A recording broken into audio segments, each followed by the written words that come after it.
मैं तो बहुत डर गया हूं भाई। रोज सुबह जब मैं अपने बिल से बाहर निकलता हूं तो सोचता हूं कि कहीं आज मेरी गाजरें भी गायब ना हो जाएं। कल ही मैंने 10 ताजी गाजरें जमा की थीं, लेकिन शाम तक 3 कम हो गईं। मैंने किसी को आते जाते नहीं देखा। ये कोई बहुत चालाक चोर है जो बिना आवाज किए सब उठा ले जाता है। अब तो मुझे अपने ही जंगल में असुरक्षित महसूस होने लगा है। मेरे तो बच्चे भी सुरक्षित नहीं हैं। पिछले हफ्ते मेरे 2 चूजे अचानक गायब हो गए। मैं पूरी रात उन्हें ढूंढती रही। मैंने हर झाड़ी, हर पेड़ के पीछे देखा, लेकिन कहीं कोई निशान नहीं मिला। कोई है जो छुपकर हमारी खुशियां छीन रहा है। हमें मिलकर इसका पता लगाना होगा। जंगलवासियों, यह समय डरने का नहीं बल्कि समझदारी से काम लेने का है। हम सबको मिलकर उस चोर का पता लगाना होगा। बिना सबूत के किसी पर आरोप नहीं लगाएंगे। हमें किसी तेज दिमाग वाले की जरूरत है जो चुपचाप निगरानी कर सके। सभा में हलचल हुई। तभी पेड़ के पीछे से एक हल्की मुस्कान के साथ लोमड़ी बाहर आई। महाराज, अगर आप अनुमति दें तो मैं इस मामले की जांच कर सकती हूँ। मैं जंगल के हर कोने को जानती हूँ। मेरी चाल हल्की है और मेरी आंखें अंधेरे में भी सब देख लेती हैं। मैं बिना किसी को बताए असली चोर का पता लगा सकती हूँ। लोमड़ी, तुम्हारी चतुराई से हम सब परिचित हैं, लेकिन याद रहे हमें सच्चाई चाहिए। अगर तुमने ईमानदारी से जांच की तो तुम्हें सम्मान मिलेगा, पर अगर कोई चाल चली तो दंड भी मिलेगा। महाराज, मैं सिर्फ सच्चाई की तलाश करूंगी। रात गहरी थी, चांद बादलों में छुपा हुआ था।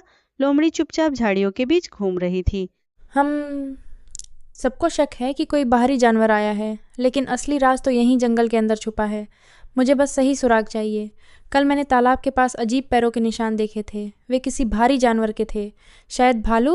लोमड़ी बहन, तुम यहाँ क्यों आई हो? क्या तुम्हें भी मेरे अंडों की चिंता है?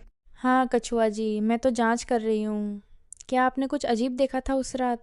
मैंने तो बस इतना देखा कि कोई बड़ा साया पेड़ों के पीछे घूम रहा था। उसकी चाल भारी थी और वह बार बार जमीन सूंघ रहा था।